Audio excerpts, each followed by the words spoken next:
And Rania, I want to set the stage a little because we haven't talked about Latin America in a while, and I know a lot of people have been focused on the Iran war. So before we bring on our first guest, I'm just going to give people a little primer on some of the insanity that has gone down in recent days, in recent weeks, that has been rocking the continent, and especially in Central America. In the past week, a series of audio files was released. This has now been called Honduras Gate, and it essentially brings us back to November 2025 when we saw Donald Trump suddenly get very interested in this small country of Honduras, which is in Central America and home to the largest U.S. military base. Donald Trump released former Honduran President Juan Orlando Hernández from prison, who had been convicted by a U.S. court of drug trafficking charges, and then went on to say that he would only continue to support Honduras financially or whatever if Nasri Asfura won the elections, who's a hard right politician from the National Party, which famously was the party that oversaw the coup d'etat against Manuel Zelaya in 2009. And at the time, everyone's like, wow, that's really crazy that Trump, for some reason, is now really interested in Honduras. And it turns out, according to these audio leaks that were released in the past weeks, Trump, Juan Orlando Hernández, and Israel, everyone's favorite enemy, was actually involved in basically this plot to release Juan Orlando Hernández from prison to allow him to become kind of like Washington's man in Latin America to wage disinformation campaigns against progressive leaders within Honduras, like the Libre Party, to be able to overcome all legal obstacles so that he could become president again, even though he already served 2 terms and Honduras has a 1-term limit. That's a whole nother question. But also to attack other progressive governments in Latin America. So pretty crazy, very revealing. All the audio files have been like checked for their legitimacy, etc. But it really has brought this conversation to the fore about like what is Washington's position towards Latin America. We've talked about it a lot in, the national security document. They allegedly were going to focus more on Latin America, not on West Asia. Of course, there's a war now in West Asia, but all of that's to say, we got a lot to talk about with regards to Latin America, and that's why we have Stephanie Weatherbee Brito, who's with us from the International People's Assembly, a great friend of mine. And so we're very happy to have you with us, Stephanie, today. Hi, everybody. Happy to be here. Very exciting. And Stephanie is also an expert on Mexico, having, been born and raised in Mexico herself, but wrote a very informative dossier for the Tricontinental Institute for Social Research about Morena and how it was created, its role in contemporary Mexican politics. So, Stephanie, you're the perfect person to break all of this down with us. So with regards to these messages, not only was Juan Orlando Hernández, essentially released into the wild by the United States so he could attack his own opposition in Honduras, but also attack Claudia Sheinbaum and Gustavo Petro, who have been kind of the strongest progressive leaders in Latin America in this period. What do you make of this? Is it surprising how brazen they were with this plan? Why do you think that Trump is kind of politically interested in attacking, and Israel politically interested in attacking Claudia Sheinbaum and Petro in this moment? Well, hi, everybody, again. I'm happy to be here. I am most surprised not about the plot itself, but about how little repercussion it's had inside of the United States. Like, this should be kind of a political scandal. If we think back to the Iran-Contra affair, which was not radically dissimilar from this, it created a huge political scandal, but clearly nothing changed. And the White House continues to involve itself in all kinds of, or not involve itself, actually lead all kinds of nefarious plots to intervene in the affairs of countries around the world. And so none of this actually surprised me, but I am surprised at how little backlash Trump faced for these actions. I know that there is a sort of like people have become accustomed to so much insanity coming from this administration. But the fact that he is leading this supposed charge against the opioid crisis and fighting drug trafficking in Latin America is a huge priority of this administration. And as a part of it, he needs to root out all of the illegal immigrants that are coming into the country under the auspices of cartel activity, blah blah blah. But yet he pardons a proven narcotics trafficking like leader and enabler and politician, has not really met the kind of response that I think it should have. Now, I think that clearly what is behind this, like, there's many things that I think explain why the United States is trying to launch an offensive against either Claudia Sheinbaum or Gustavo Petro. Um, I think that there's definitely an interest from the United States to root out all of the left from the continent, and specifically in relation to economic interests that the White House has in Latin America. I think that the United States wants to curb the kind of commercial relationships, trade relationships that Latin American countries have with China. They want to secure unilateral access to rare earths. And they want to, in general, I think that given the kind of disputes that it is having in the rest of the world and the fact that it's not being able to contain and control its opposition in other regions of the world, it's just seeking the most pliant governments possible in Latin America. And to do that, it is coming into collusion with some of the worst forces of the right wing in the Latin American continent. And so there is definitely a plot. I don't have any doubt that this plot, we're only seeing little bits of it.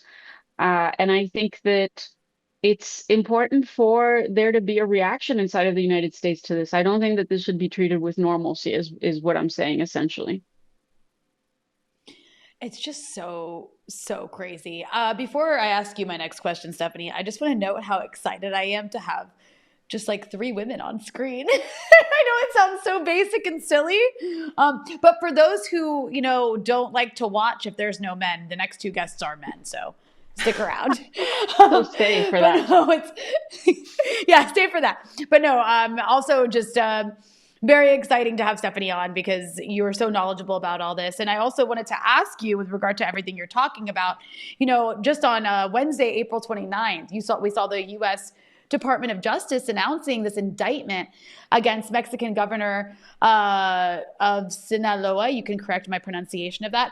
Ruben Rocha Moya from the ruling Morena. Yeah, thank you. From the ruling Morena party, along with several other local officials, and they were indicted on these drug trafficking charges. So I'm curious if you could talk a little bit about what you make of these charges.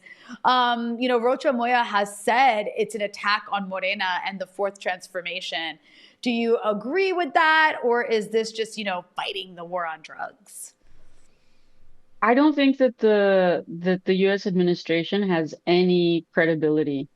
After they pardoned Juan Orlando Hernández, I don't think that they have any credibility in terms of their investigations, the validity of their investigations, and the neutrality of their investigations to not be used as political instruments against opposition figures. There's no legitimacy. So I do think that this is a political attack. And I wanted to say two things. One is that the White House recently released its security strategy in relation to countering the drug trafficking. And there was a few kind of alarming things. One I would raise is that, as we know, they're moving in this direction of characterizing drug trafficking organizations as terrorist organizations, which is a way of allowing a greater aggression and weaponization of drugs for political agenda items. And I think it's very interesting. There was two things that I think are worth mentioning. One is there's a complete omission in the strategy to confront the war on drugs. There's a complete omission regarding the actual culprits of U.S. pharmaceutical companies, which are actually responsible for unleashing this epidemic and that are continue to play a huge role. So I think that there is no validity to the supposed U.S. war on drugs. I think that it's merely a tool to try to attack different political oppositions across the spectrum, whether it be inside of the United States or in other countries.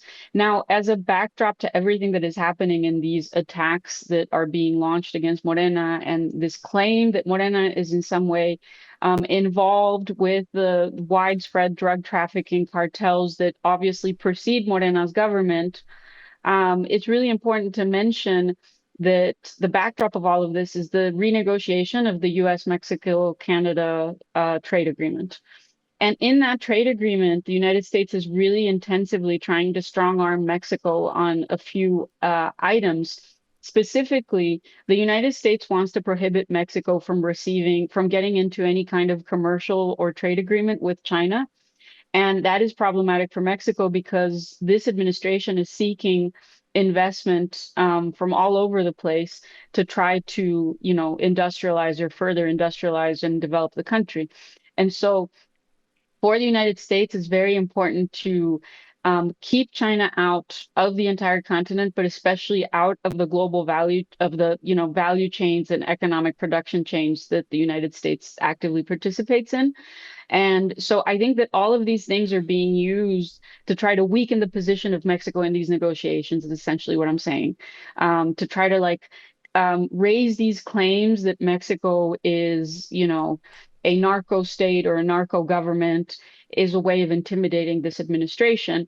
And I think it also bears remembering that this administration has had a way more aggressive stance on drugs than previous Mexican administrations, all of which was demonstrated with the capture of a huge cartel leader, El Mencho, earlier this year, which was a very dangerous operation that resulted in a lot of casualties for the Mexican military.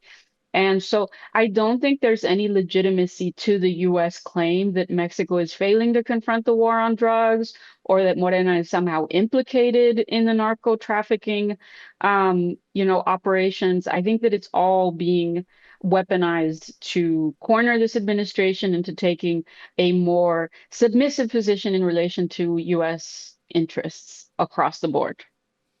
Well, there was another interesting revelation that came out of Mexico, I think it was 2 weeks back, when two CIA officers, covert CIA officers, were killed in a traffic incident.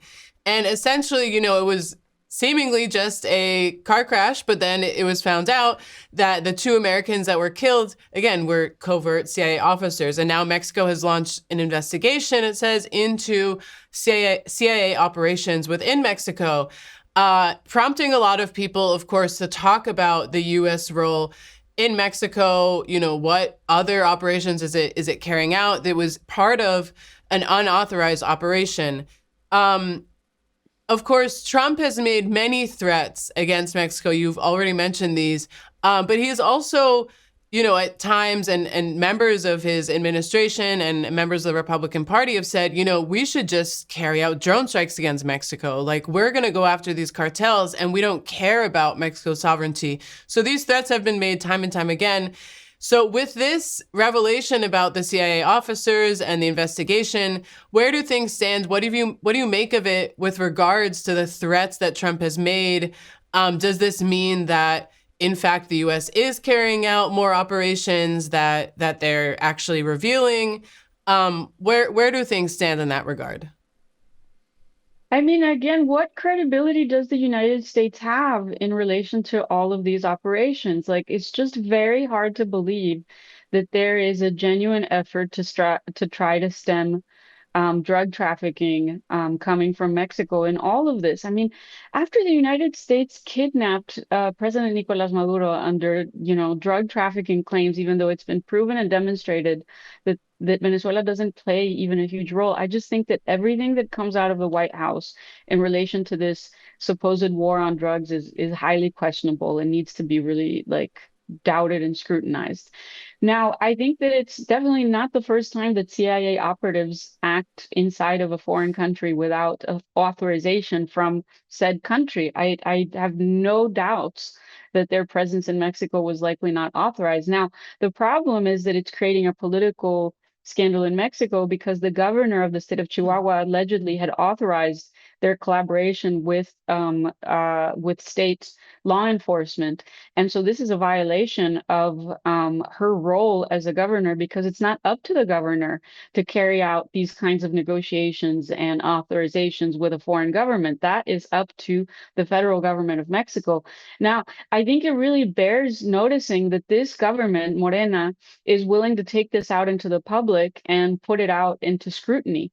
A different administration that is perhaps more pliant to the United States might have swept this under the rug and said, this is problematic, but we're not going to make a big deal out of this if it's going to compromise our relationship with the United States.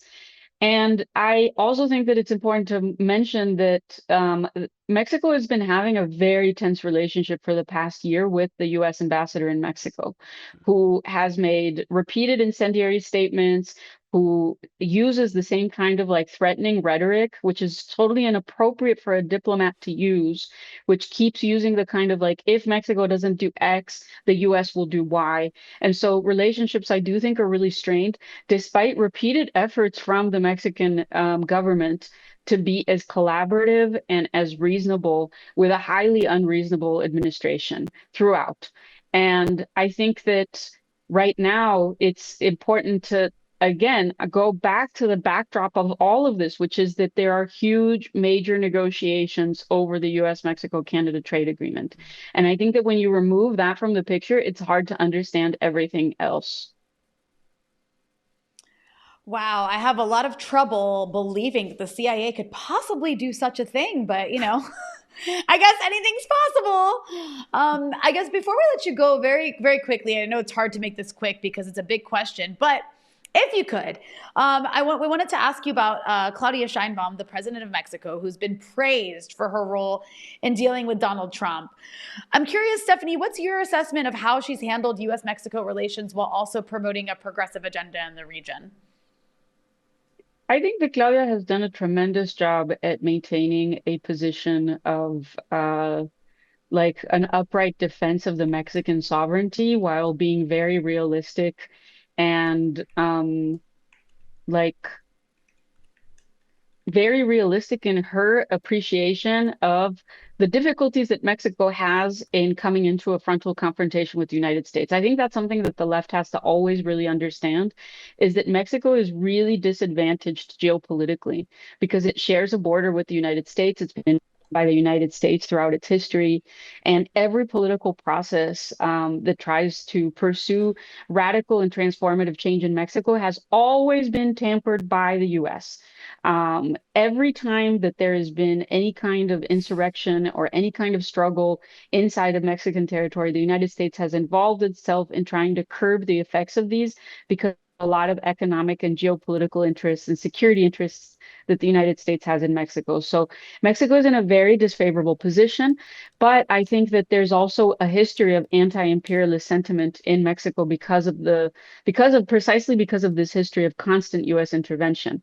And so I think that Claudia has done a really, really remarkable job in being very clear. She delivered an incredible speech on May 5th, which is the commemoration of Cinco de Mayo, which is a battle in which the Mexican army defeated the French army, which was attempting to invade Mexico. And she delivered a speech where she was very clear, not only about the commitment to sovereignty that Mexico has, but also indicting all national forces that are trying to collude with foreign actors, such as the Trump administration, or such as this plot that Juan Orlando Hernández and Milei are leading. Warn these actors against being foolish and thinking that they can defeat the Mexican people. And so I think that she's very clear that these campaigns are campaigns against the Mexican people. And I think that she has played a very strong role, but in a very, very difficult context. I always think it's important to remember that Mexico's economy is highly dependent on the US. 80% of Mexican exports go to the United States. And so it's not so easy to take on this incredibly combative stance and to go tit for tat with the U.S. administration that has so much control in its hands. Incredible. And for people who haven't seen it, Rania and I interviewed Claudia Sheinbaum in 2023, so you should check it out when she was a pre-candidate. Impressive work there. Stephanie, thank you so much for breaking all of this down for us. You will definitely be back for more on this because we love Three Girl Power Hour talking about our favorite world leader. Our favorite president, yes.